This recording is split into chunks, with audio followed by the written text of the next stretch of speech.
بسم اللہ الرحمن الرحیم صلی اللہ علیہ وآلہ وسلم۔ السلام علیکم ورحمۃ اللہ وبرکاتہ۔ حضرت رابعہ بصری کے حسن و جمال کی اتنی دھوم تھی کہ ایک نوجوان ایک دن شادی کی خواہش لے کر حضرت رابعہ بصری کے گھر جا پہنچا۔ ابتدا میں حضرت رابعہ بصری کے حسن و جمال کی دھوم مچی ہوئی تھی، مگر جوانی کے شب و روز انہوں نے یاد الہی میں گزار دیے۔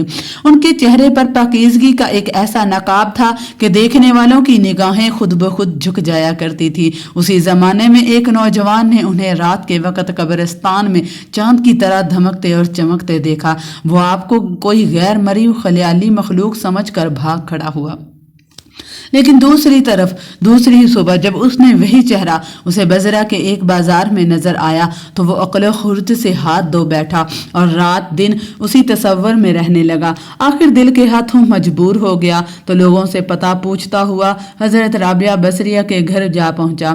آپ کہا کرتی تھی کہ دل کے دروازے ہمیشہ کھلے رکھو، کیا معلوم محبوب کس وقت دستک دے دے، مگر گھر کے دروازے بند ہوں یا کھلے ہوئے ہوں، ان کی داست میں برابر تھا۔ نوجوان کو خلاف توقع ان کا دروازہ کھلا ہوا ملا تو اس نے اپنے دل کی دھڑکنوں پر بڑی مشکل سے قابو پایا۔ رات کا وقت تھا، اندر چراغ روشن کیا ہوا تھا۔ یہ سوچ کر بے باکی سے اندر داخل ہو گیا کہ حال دل سنانے میں کیا حرج ہے، زیادہ سے زیادہ کیا ہوگا، انکار ہی تو ہو جائے گا نا۔ واپسی کا دروازہ بہرحال کھلا ہوا ہے، لیکن جب وہ اندر جا کر پہنچا تو وہاں کوئی بھی نہیں تھا، البتہ چھت پر ایسی پرسوز آواز آ رہی تھی جیسے کوئی زیر لب ہجر کا رونا رو رہا ہو۔ نوجوان تیزی سے سیڑھیاں چڑھ گیا۔ حضرت رابعہ بصریہ یہ عشاء کی نماز سے فارغ ہو کر ثنا خوانی کر رہی تھی۔ پروردگار، ستارے روشن ہو گئے، لوگ سو گئے، بادشاہوں نے دروازے بند کر لیے۔ ہر محبوب اپنے محبوب سے محو راز و نیاز ہے اور میں تیرے سامنے کھڑی ہوں۔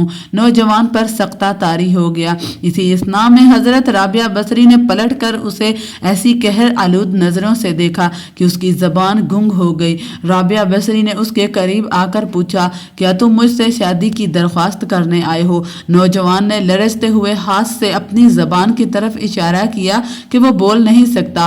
حضرت رابعہ بصری نے کہا، اس سے پہلے کہ زبان کی طرح تیرا دل بھی چپ ہو جائے تو جس راستے سے آیا ہے اسی راستے سے لوٹ جا۔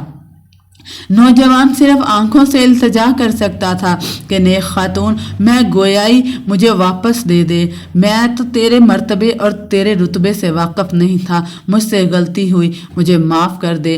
نا علمی ہمیشہ قابل معافی ہوتی ہے۔ اس کے خاموش آنسوں کے جواب میں حضرت رابعہ بصریہ نے کہا، نوجوان، تو نے اگر مجھ سے کوئی زیادتی کی ہوتی تو میں یقیناً تجھے معاف کر دیتی۔ میں نے خود کو بہت پہلے ہی اپنے رب کے حوالے کر دیا تھا، اب یہ معاملہ تیرے اور رب کے درمیان ہے۔ معافی مانگنا ہے تو اس سے مانگ، تو صدقے دل سے توبہ کرنے کا ارادہ کرے تو شاید توبہ کی خاطر تیری زبان کھل جائے۔ یہ کہہ کر وہ نماز کے لیے کھڑی ہو گئی۔ نوجوان بھی بے اختیار سجدے میں گر گیا۔ وہ رو رہا تھا، نہ معلوم کب تک وہ روتا رہا۔ جب اسے ہوش آیا تو زبان کھل چکی تھی اور توبہ توبہ کا ورد کر رہی تھی۔